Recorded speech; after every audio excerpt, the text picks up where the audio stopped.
استحاضہ کیا ہے؟ Bleeding other دین periods.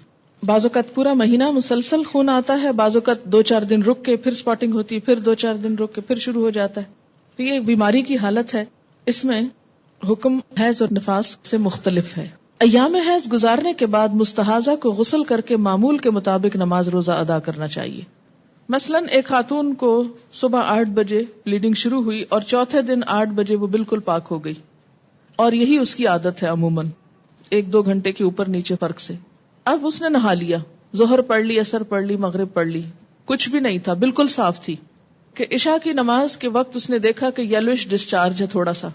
تو اب یہ سارا دن پاک رہنے کے بعد اگر تھوڑا سا یلوش ڈسچارج نظر آتا ہے تو یہ کنسیڈر نہیں کیا جائے گا، دوبارہ نہانے کی ضرورت نہیں، نماز پڑھیں. لیکن ایک عورت ابھی پوری طرح پاک ہی نہیں ہوئی اور ابھی ڈسچارج ہو رہا ہے، ریڈ تو نہیں لیکن براؤن اور یلوش ہو رہا ہے، اور ابھی پاکی ہوئی نہیں، تو ایسے میں وہ نہائے مت جب تک کہ وہ وائٹ ڈسچارج نہ دیکھ لے.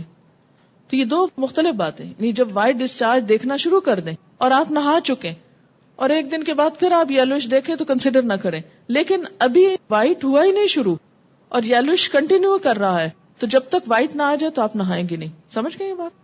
اگر عام حالات میں، نارمل حالات میں پیریڈز کی کنٹینویشن میں جیسے پہلے فلو کم ہے، پھر زیادہ ہو گیا، پھر کم ہوتے ہوتے براؤن ہو گیا، پھر یلوش آ گیا، تو اس کو سارا وقت پیریڈ شمار ہوگا جب تک کہ وائٹ نہ ہو جائے.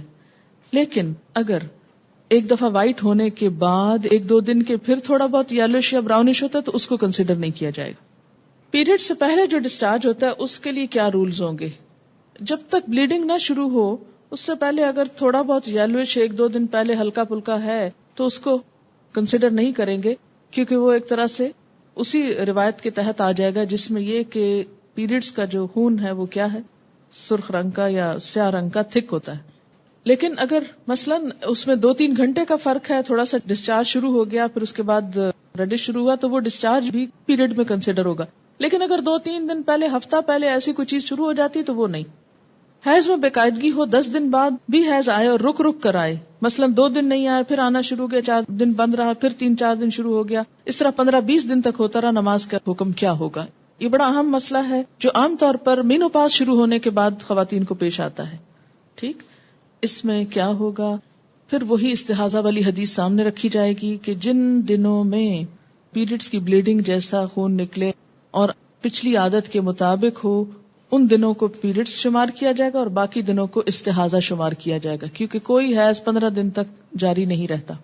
جس خاتون کے ایام حیض معلوم نہ ہو اور جس کے حیض اور استحاضہ کے خون میں رنگ کا فرق بھی نہ پایا جاتا، اسے پہلی دفعہ حیض کے دنوں کو سامنے رکھتے ہوئے ہر مہینے کے اس دن سے حیض کی ابتدا شمار کرنا چاہیے جس دن پہلی مرتبہ حیض آیا تھا. مثلاً کسی خاتون کو پہلی دفعہ مہینے کے 7ویں دن حیض آنا شروع ہوا تو اسے حیض اور استحاضہ میں فرق کرنے کے لیے 7ویں دن سے حیض کے احکام پر عمل شروع کرنا چاہیے. مذکورہ مستحاضہ کو اپنے جیسی خواتین، اپنے ملک، علاقے، عمر، اپنے جتنے بچوں والی خواتین کی عادت کو سامنے رکھتے ہوئے مدت حیض کا تعین 6 یا 7 دن شمار کرنے کے بعد استحاضہ کے حکم پر عمل کرنا چاہیے. یعنی پھر دوسری پاس والی خاندان کی رشتہ دار عورتوں کی عادت کو دیکھا جائے گا جس کو پہلی دفعہ سے یہ بیماری شروع ہوئی ہو. جس خاتون کو استحاضہ سے پہلے ایام حیض معلوم ہو، یعنی ہر ماہ کس تاریخ کو شروع ہوتے ہیں اور کتنے دن رہتے ہیں، اسے گزشتہ عادت کے مطابق حیض کے ایام شمار کر کے باقی ایام کو استحاضہ کے ایام شمار کرنا چاہیے اور اس مدت میں استحاضہ کے حکم پر عمل کرنا چاہیے. جس خاتون کو استحاضہ سے پہلے حیض کے ایام معلوم نہ ہو، یعنی حیض میں بے قاعدگی رہی ہو، کبھی جلدی کبھی دیر سے آتے ہوں یا کبھی 5 دن کبھی 8-9 دن ہوں، اسے حیض اور استحاضہ کے خون کے رنگ میں فرق دیکھ کر حیض اور استحاضہ کے احکام پر عمل کرنا چاہیے. مستحاضہ کو ہر نماز کے لیے نیا وضو کرنا چاہیے، یہ اہم بات ہے. مستحاضہ غسل کرنے کے بعد تمام عبادات معمول کے مطابق ادا کر سکتی ہے.